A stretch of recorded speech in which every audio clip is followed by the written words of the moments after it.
Hello ఓం నమ శివాయ అందరికీ. షేప్ బెల్ట్ కుట్టేటప్పుడు బ్యాక్ పార్ట్ ఫ్రంట్ పార్ట్ ఎక్కువ తక్కువ వస్తుంటే ఈ వీడియో అనేది మీకైతే చాలా హెల్ప్ అవుతుందండి. కొత్తగా టైలరింగ్ నేర్చుకునే వారికైతే ఈ ప్రాబ్లం ఎక్కువ ఫేస్ చేస్తుంటారు. సో ఆ ప్రాబ్లం రాకుండా ఉండడానికైతే ఇక్కడ నేను ఇలాగా ముందుగానే షేప్ బెల్ట్ని అయితే రెడీ చేసుకున్నాను. ఇది అనేది నేను నార్మల్గా షేప్ బెల్ట్ ఎలాగైతే ఉంటుందో అలాగా కట్ చేశాను అంతే. ఎక్కడే కానీ నేను మెజర్మెంట్ అంటే ఎక్కడే కానీ ఇక్కడ యూజ్ చేయలేదు, అంటే కొలత అనేది తీసుకోలేదు. జస్ట్ నార్మల్గా షేప్ బెల్ట్ ఏ షేప్లో అయితే ఉంటుందో ఆ విధంగా కట్ చేశాను. ఇప్పుడు ఇది ఎక్కువ తక్కువ వస్తుందో రాదో ఒకసారి చెక్ చేద్దాము. అంతకంటే ముందు ఈ మెయిన్ క్లాత్ ఉంది కదా, దీన్ని తర్వాత లైనింగ్ క్లాత్, మెయిన్ క్లాత్తో పాటు లైనింగ్ క్లాత్ని ఇలాగ తీసేసి కరెక్ట్గా ఇది ఉంది కదండి, దీనికి రైట్ సైడ్లో చూడండి, ఇది రైట్ సైడ్లో, దీనికి రైట్ సైడ్లో ఇలాగ పెట్టేసేసి స్టిచ్చింగ్ అయితే చేయాల్సి ఉంటుంది.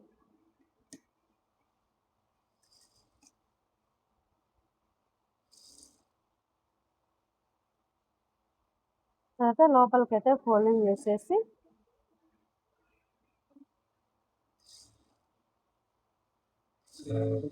ఒక హాఫ్ ఇంచ్ గ్యాప్ అనేది పెట్టేసేసి స్టిచ్చింగ్ అయితే వేయాలి.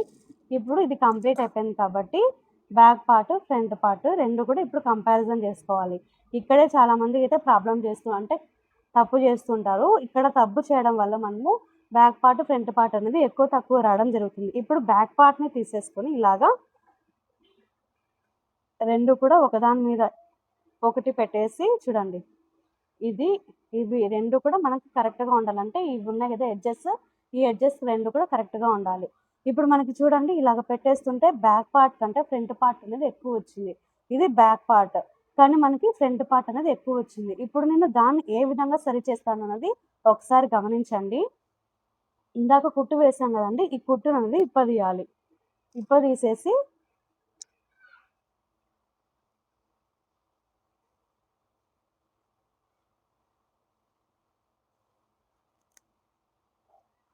ఇప్పుడు చూడండి, నేను దీన్ని అయితే కొంచెం కట్ చేస్తున్నాను.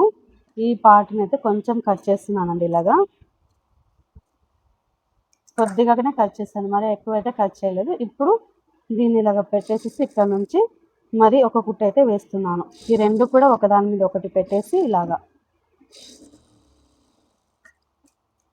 ఇప్పుడు ఇంకొకసారి బ్యాక్ పార్ట్ని ఫ్రంట్ పార్ట్ని ఇలాగా పెట్టేసేసి చెక్ చేసుకోవాలి.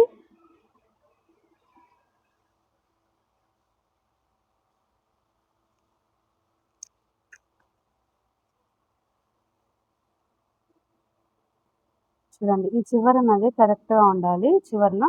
తర్వాత ఇలాగ పెట్టేస్తే రెండు కూడా ఒకటే లెవెల్లోనే వచ్చాయి కదా మనకి. ఇంకా కొద్దిగా అయితే ఎక్కువ వచ్చింది బ్యాక్ ఫ్రంట్ పార్ట్ అనేది, దాన్ని కూడా ఎలాగ కుడతాననేది ఒకసారి గమనించండి. ఇప్పుడు కుట్టు అనేది ఇక్కడికి వచ్చింది. ఇప్పుడు నేను ఏం చేస్తానంటే కొంచెం పైకి తీసుకొని పోతా ఇలాగా. ఇంకొక కుట్టు అయితే వేసేస్తున్నాను ఇక్కడ. ఇప్పుడు చూడండి, దీనికి కంటిన్యూస్ ఇలాగ వచ్చేస్తుంది. చూడండి ఎంత కరెక్ట్గా వచ్చేస్తుంది. ఇప్పుడు మనము ఇలాగైతే మనము మెజర్ అనేది చేంజ్ చేసుకోవాలి. బ్యాక్ పార్ట్ అలాగే ఫ్రంట్ పార్ట్ రెండు కూడా ఇలాగ వచ్చేసింది. ఇట్లా వస్తే మనకి కరెక్ట్గా షేప్ అనేది వచ్చేస్తుంది. సైడ్ జాయింట్లు కూడా కరెక్ట్గా వస్తాయండి. ఇప్పుడు మనము షేప్ బెల్ట్ అనేది లోడింగ్ పద్ధతిలో అయితే స్టిచ్చింగ్ చేస్తున్నాం. చూడండి, ఇలాగా షోల్డర్ పార్ట్ ఉంది కదా, దీన్ని వచ్చేసి ఇలాగ ఫోల్డింగ్ చేసేసి క్లాత్ అనేది బయటకు తీసేసుకొని ఇక్కడ ఖర్చు ఉంది కదా, ఈ ఖర్చు తర్వాత ఇది రెండు కూడా ఒకదాని మీద ఒకటి పెట్టేసేసి స్టిచ్చింగ్ అయితే చేయాలి.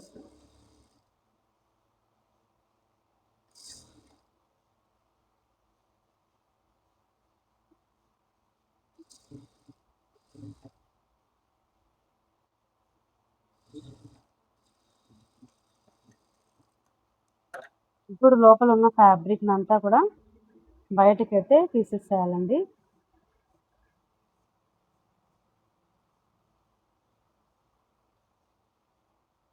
చూడండి ఇలాగ వచ్చేస్తుంది. ఈ వీడియో నచ్చినట్టయితే వీడియోని లైక్ చేసి మన ఛానల్ కూడా సబ్స్క్రైబ్ చేసుకోండి.